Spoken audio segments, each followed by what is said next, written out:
the wave. Yeah. Ready? Yeah. Okay.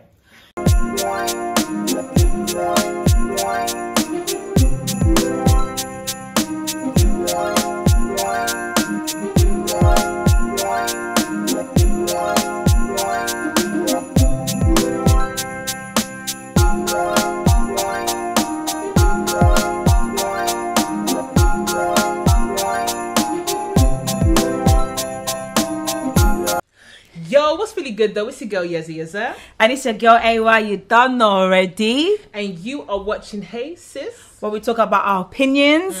And if you don't like it, kick rocks. Okay, now as you can see, we got a very special episode. Now we know you lot at home have been saying, listen, we need something from the male's perspective if you're going to be on Hey Sis. Well, you spoke and we listened, because today we have a very illustrious person right here. Ooh, please, can you introduce yourself for the people at home? Illustrious. I go by the name of K the Infinite, Mr. K. I'm a writer, musician, overall bad boy. Hey! Gunfingers. Okay. We like them bad. So just before we start, could you let the people know what we have in front of us today? Yeah, so this is my book, The Infinite Man, a guide to healing masculinity and modern romance. Essentially how, as a man, you can self-develop yourself and improve your dating life. Nice, nice. I know a lot of people appreciate that one. Exactly. Okay. A lot of black men won't admit it. Because everybody thinks they get loads of girls, but then like, in theory they actually don't. No, okay. No, it's true. It's true. You got to call out these things, you know. Yeah, exactly. You have to be honest with yourself. The only way you can improve is exactly if you're honest with yourself. Exactly. Yes. Okay, so for this episode, we're going to talk about quite a few things, actually. Quite a few things are floating around. So one of the things that we want to talk about, discuss, is, do you feel like self-help books actually work? Especially in the dating life, outside the dating life as well. Do you think they work? Do you think they help you out? Do you feel like they improve your life? Do you think you see any changes? Let's get into it. Okay, I'm going to say yes and no. Okay. I feel like, and I think I said this a couple episodes ago, is like once you read one about a certain topic, let's just say career development, they all seem kind of similar. Like, for example, when I read 48 Laws of Power and when I read the 50th Law. Did you read the whole thing, the big one? The 48 Laws of Power, yeah. And for me, it's like every other book, not only just the 50th Law, because I did enjoy your rendition on it, 50 Cent, but a lot of other people that have picked from it. I mean, even before the 48 Laws of Power, you go as far back as The Prince. You can tell the original basis of that book and how to navigate through life and your career. It's all the same. But, I mean, from an author's perspective, what do you think, Kay?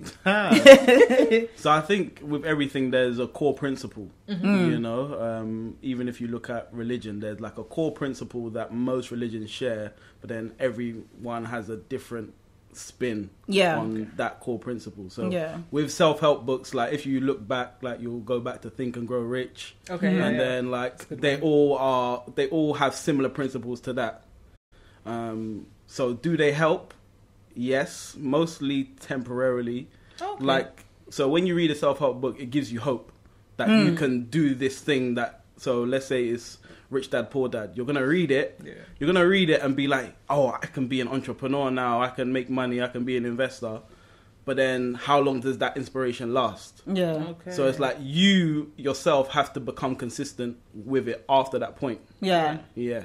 Yeah, I was going to say that. I feel like you have to be already in a certain like mindset in a certain place, and you're kind of just trying to improve, not coming from a place where you're trying to hope, like just thinking it's just like magic, like poof, like I read this book and boom, you know what I mean? It's like when people say meditation, like you can manifest anything, and people think, okay, cool, I'm just gonna manifest and it's gonna appear. No, you actually have to put in the work. You actually have to invest in yourself, and then that's when you actually see the rewards from the book coming into your thing, because you will do different things and then you realize, oh yeah, the book, I read something in the book and it said, if you end up in such and such situations, this is what you could do that could help you, so you implement that in your life. But at the same time, as you said, because a lot of them have like the same core principles, I feel there's so many out there that just pretty much the same thing printed by different people but the same thing. And there's people out here that are buying 20 self-help books, but you're still the same person, bro. You're still the same person. You know what?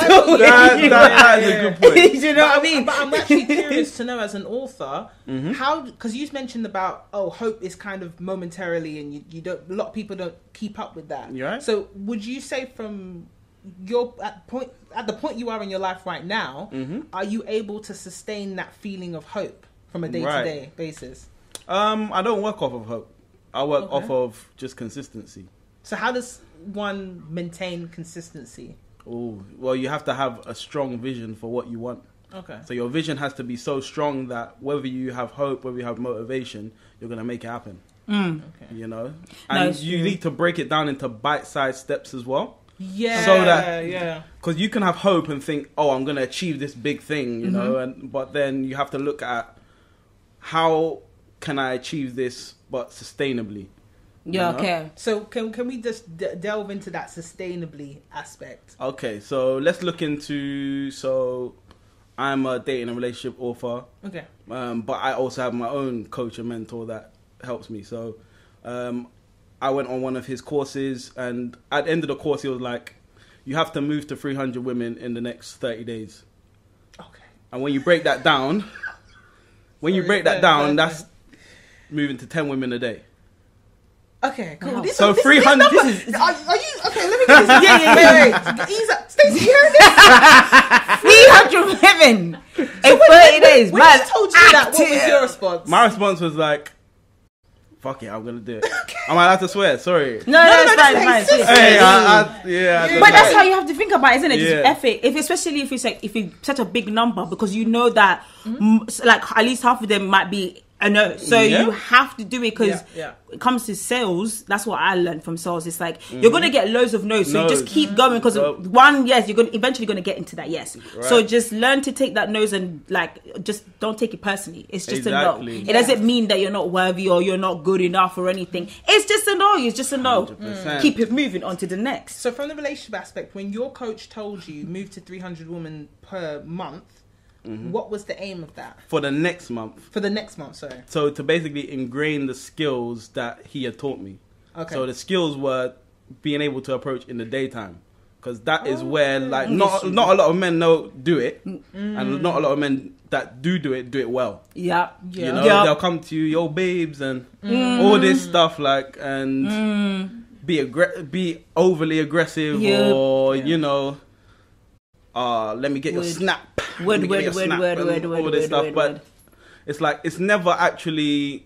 They're not building a like connection that would make the woman actually want to that rapport. You know. Okay. Yeah. So with that, it was just about learning the skills so that I can move to the next level, which is developing the conversation, and move to the next level after that, which is empathy and storytelling and all these different aspects that you go through.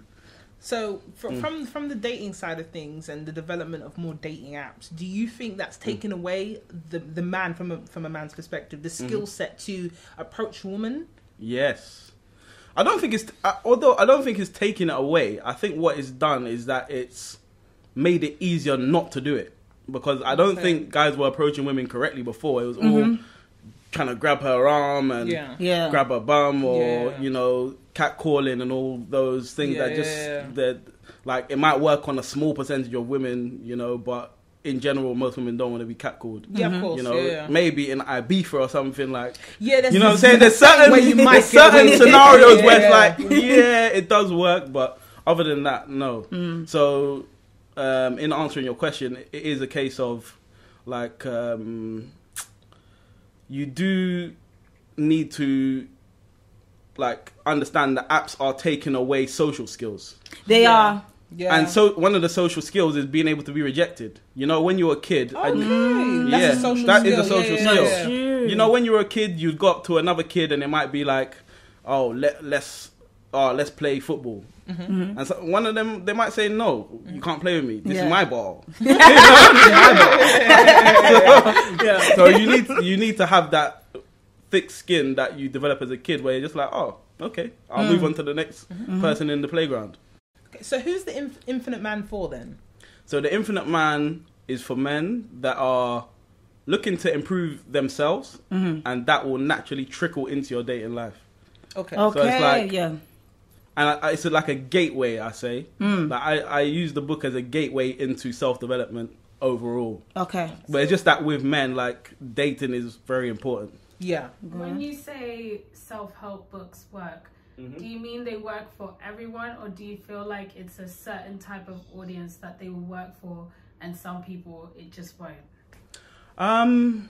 It works for people that are gonna take consistent action. So if you're somebody that is not interested in self-help books, it's probably not going to work for you. If you're somebody that's really interested in just getting the next buzz of new information, it's probably not going to work for you. It has to be, this is a skill that I'm going to develop. I'm going to read this book 3 times, work on whatever's practical in there, and then make things happen. So it works for a small section of people.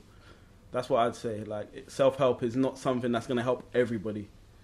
No, it's true. You actually have to practice whatever it is that is on there for it to actually kind of ingrain into your life. Otherwise, it is just, you're just taking in information. Because there's some things I just took in the information, but I never actually practiced it in my day to day. So it was like, it was not beneficial. But certain things that I didn't even read the whole book, but I read a bit of it, and like, it stuck in my head because I was actually practicing it through and actually making sure I'm implementing it in my life. So I hear that, but there's too many of them that are here though. There's too many out there. Too many out here, and the thing is, because you can also see that some people are really profiting from people thinking, self-help book, this will help you. This is this, do this, and you'll be the man of this or the woman like this or the, and it's like, bro, you're not gonna.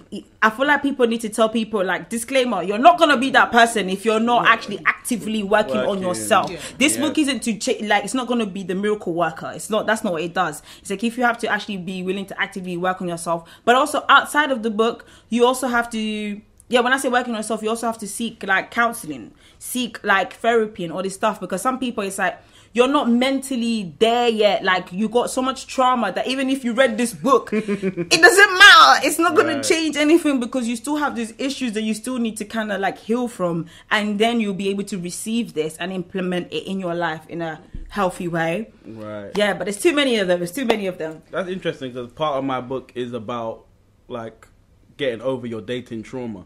You see, because it's important, because I feel like a lot of people don't get over their traumas, and then what they do, they just kind of carry it with them, and then the next person is, here you go, dump. I had this, so this is what you're gonna, you know what I mean? And it's like, well, like, you're thinking, it wasn't my fault, I didn't do anything, I didn't know you then, but it's like, oh yeah, well, you know, that's life, that's what happened, so if you really are down for me, you should ride it out. And it's like, whoa, I'm not here to be your bin. I like what you said. So how would we classify riding it out in a healthy way and riding it out in an unhealthy way in a relationship? Ooh. Okay, I feel like in a healthy way, it's like you see the person's actually working on themselves, like trying to actually improve on themselves. And so you're also working alongside with them. You're not only like helping, like if you know, like, okay, let's say they're like, oh, you know, I get really triggered when whenever you call me girl, because my dad used to call me girl, but it was in an abusive way or something of sort. I'm doing therapy, I'm trying to heal from that and trying to so you know that, and I've told you that, that's why I'm working for it. So you then be like, okay, cool, I understand that, so I'm going to be more cautious, I'm careful with not necessarily using that word girl, but also letting you know that when I'm using it, I'm not using it for that reason, I'm using it for endearment, so you know that, okay, this is where I'm coming from, this is where we're coming from, cool, so we kind of come together in an understanding. Do you know what I mean? So you're kind of helping each other out in that sense, and also the other person will also have their own issues and but in an unhealthy way, it's just like, I've got issues, so this is what I'm going through, and then it's like, okay, well, why are you not, like, it's like, no, you're supposed to just deal with it. So if I'm upset and I'm being abusive or verbally abusive or mean or blocking you because you said this or did this, you should just take it, because you know I've been through stuff, and it's like, we've all been through things. It's not fair to then dump even more stuff onto the other person. Yes. Do you know what I mean? It's like, you have to actually try and work on yourself and meet the person halfway. I feel like that's what it is. Exactly, because let's just say there's some modern day examples. We've been through about how many lockdowns now, and you know, a whole pandemic. So 21. I mean, you said it. Okay, so as a man, let's just say some examples that might have happened during the lockdown with couples is your significant other loses their job. Right. How does a woman in the relationship, what would a man want from their partner in that situation? They've come home to them, they've said to them, listen, I've been put on furlough and I've lost my job. Right. So one thing is, it depends what type of person you are. Okay. What type of man you are. If you're a man that's like a go-getter, you'd want somebody that's going to be more, give you the time to actually go and get the job. Like, I'm doing 20 applications on Reed and LinkedIn and all these things. So it's like, you just support me in a loving, relaxed emotional way. aspect. Emotional aspect way. Whereas if I'm somebody that is a bit, like, I'm a bit, maybe, I don't like the word depressed, but if I'm low, proactive. If I'm not as proactive and a bit low, then maybe you find me a website that I can place my CV on or something like that. So you have to cater to the man. Exactly. What kind of what they need? Okay, Like, it's a concept I talked about, which is that women have different temperatures. Okay. Yeah. Let us know. Go on. Yeah, so like, and based off of where you are in your life, you want a woman of different temperatures. So let's say, as I said, like, if you're in a position where you're trying to get it and you don't have much free time, then you want a woman that's just more cool, you know, like, just gonna like cater to you, look after you. But if you're in a place where you're trying to achieve a lot of things, but maybe you're not as motivated, you want a woman that's a bit more fiery, that's gonna push you. Okay. And then if you're somewhere in between, you'll want somebody in between, or you might want somebody that's not bipolar, but somebody that can switch between and cater to all the temperatures that you need. Yeah. Okay. So is it that men, that unbeknown to them, they're actively making these decisions not knowing? Or they know that this is what I need from this point in my life? No, it changes. Okay. I feel it changes. So even in my previous relationship, like, it came to a point where I didn't need somebody that was cool anymore. I needed somebody that was a bit more fiery to drive me, or I needed to drive myself. Did you communicate that with them? Not quick enough. That's the question. Naughty. Okay, I appreciate the honesty. So I didn't communicate it quick enough. By the time I realized the relationship was already going a bit sour. So it's like, now we're trying to rectify it, but a lot of things have gone wrong, if that makes sense. So it's like, we couldn't get back to the point of no return. To the point of no return. But it's like,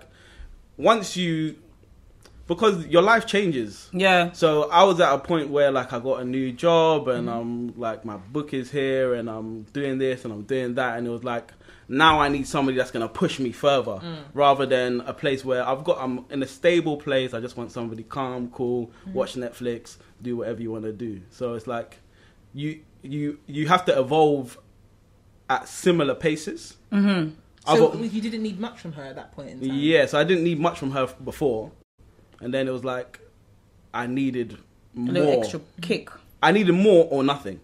Okay. As in, I'll do it myself. As in, you didn't... Because it's like, you didn't need her now. Yes. Necessarily. Exactly. Okay. So it's like, if you're going to be in my life, I want to feel like you're adding value. Fair enough. Yeah. Because obviously relationships take up time, money, emotional effort. Yeah. So it's like, if I'm going to be in this relationship at this age as well, it's like, it has to add value. Yeah. Okay. Yeah. Okay. Now here, so you have to basically communicate. Communication. So when is when you feel like you need somebody that's more fiery at certain points, or you need someone a bit more calm, try and communicate that with your partner. Yeah. So that at least they know, like, okay, I appreciate what you're doing. It's too much stuff for me. I don't need this. But when do you know when you need, like, a person that's fiery or a person that is, like, more calm? Like, what is that signal that tells you, oh wait? I feel like it depends. Yeah. Personally, for me, I feel like it depends on you, innit? Because it's like, this is where you need to ask yourself these things, because you need to figure yourself out. Because it's your job to know those things, not the other person to kind of figure you out and be like, oh, I think you might. No, you should figure yourself out. So learning to figure yourself out, learn to know, okay, cool, I'm having certain changes within myself. I seem to be needing certain things now. Listen to yourself, and then, you know, I'll come down, okay, cool, you come to that conclusion. No, I need this more as opposed to that. So then act and move accordingly to that. because I feel like everyone's different. Some people, it's like, as you know how people say like your intuition and stuff like that. Like some people, it's like their gut tells them, they feel it, or some people they see it, or like they hear it. So it's like you learning these things about yourself, and so those things will kind of like, and learning to listen to yourself and knowing, so that when you know you need something, cool, act upon that, rather than just like, oh, you need something, your body's telling you need it, you've been acting a certain way, but you're not paying attention to yourself, you're still moving in this direction. And it's like you need the change. And so you'll know, as a man, you'll know based off of how the relationship is going. If the relationship is going flat, then you'll know. If the relationship is too many arguments, then you'll know. You know, so it's like you want to be in a healthy space, kind of in the middle, like the narrow path. Okay. Yeah, no, I hear that. So do we still feel like in 2021 and onwards it is possible to grow as a couple, or has that concept just extinct at this point? Because a lot of people, it's like you'll see them, as soon as the other person does a little bit more well than the other, all of a sudden is, I've outgrown this person, or we don't share the same values anymore. And it's like, damn, man, I love to see people grow together, but it seems like people it's very hard to grow at the same pace.